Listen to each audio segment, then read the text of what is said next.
I've got a new chair and it spins. Who doesn't love a spinning chair? So I thought I'd give you an entrance. There it was. This is about all of the well-meaning people out there who want to give you advice. But it kind of feels a little bit like, oh my God, would you just shut up? I don't need your advice. It's interesting, I've just joined Clubhouse. Oh my God, I am loving Clubhouse. I'm loving Clubhouse. So if you haven't heard of Clubhouse, basically you need an iPhone. So if you haven't got an iPhone, you can't get in and you need to be invited, because at the moment it's kind of like Clubhouse. So you really need to get invited to get in. And what's interesting is you virtually walk down a hallway and you go into different rooms where you're listening to different speakers talking about stuff, and it's really cool. And for me, who's had a bit of a multi-potentialite life, I can walk into a room and people are talking about theatre, or walk into a room and people are talking about radio presenting and media, or walk into a room and people are talking about the environment, or walk into a room and people are talking about dogs. So it's really interesting, and then you can put up your hand and get invited onto stage and talk to various people. And last night, Beverly Knight was singing. It was like, oh my God! So it's just super fun. There's lots of celebrities in there. Elon Musk was in there and all of this stuff. I didn't get into the room to listen to him. But what it did make me think of is there was one room I went into, and they were talking about the subject to which I am an expert. Now, this might be my own stuff, but, you know, put up my hand to join in the conversation, because that's the point, joining in the conversation. And yet, even though I did say, actually, I wrote a book about this, intuition, I was sort of talked down to. And I think there can sometimes be this sort of unconscious bias that women are not going to be smart, and that can be from other women as well, not just guys. But it got me thinking about the bigger picture of advice. Now, at this moment in time of COVID, we're being asked to look out for each other. You hear it all the time, and we really do need to look out for each other. But that looking out for each other is to look for the hero in each other, not the victim. Because when you look for the victim in other people, sometimes the intention behind doing it is to make yourself feel like a hero, is to make yourself feel better. So that you go, I'm such a good person, I help other people, I give unsolicited advice, and that makes me cool. You know, so we want to help people and support people in this time, and it is needed. However, come from the viewpoint that they're brilliant, come from the viewpoint that they've got this, come from the viewpoint that they're awesome. Because if you come from the viewpoint of the fact that they're struggling, what happens is you deplete any little energy that they were able to kind of muster.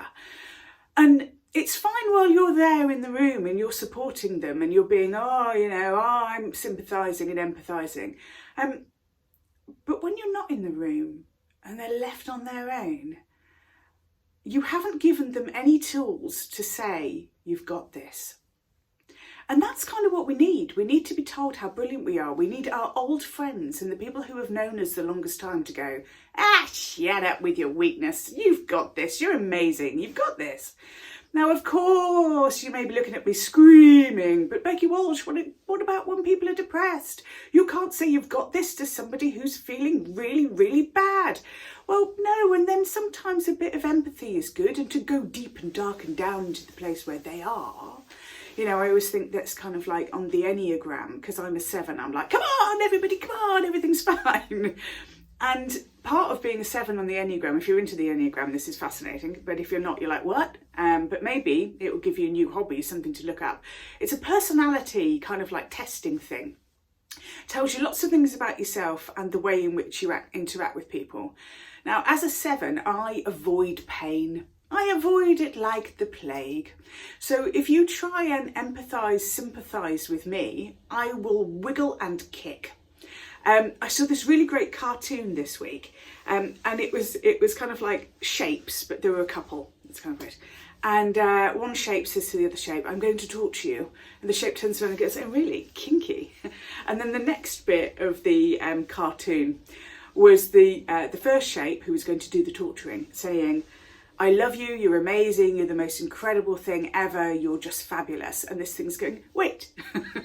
And then the next one was, you deserve all of the love in the world. And the thing was going, stop. And then the final one, it was like, and I'm going to be here to support you and take care of you and look after you. And then the other one went, I need a safe word. So this wasn't the kind of kinky moment it was expecting. And it made me laugh out loud because that's just me all over. Sometimes when we have the best of intentions to kind of like empathise and go down into the weakness, some people can't handle that. And I'm one of those people, I don't like that.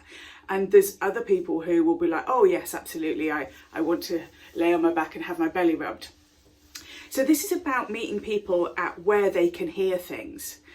So empowering people, whether or not somebody is the, oh, rub my belly type, where they need to be really seen with that lens of empathy.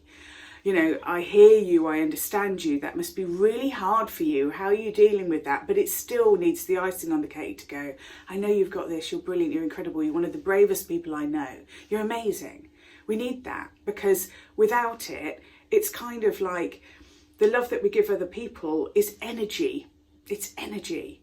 And they will have to keep coming back for more energy unless you teach them how to vitalise the energy that exists inside of themselves. And when they get to the energy that exists inside of themselves, they have all of the answers that they need. And so with the best will in the world of you giving the best piece of advice that you think, unless you empower them with a piece of advice to be able to act on it, then your piece of advice just becomes another pressure of something that they just feel is too much, that they feel overwhelmed for. So try not to indulge your own need to be a hero by helping other people. Try to find your way of being able to empower other people to be better than you. And that way, you're going to give them the tools that they need to be able to survive through this very difficult time that we're all going through. This is a time of transformation. And if you can give your friends and family the tools to transform in this moment in time, in this reflective moment in time, then we're going to build a really great world at the end of this.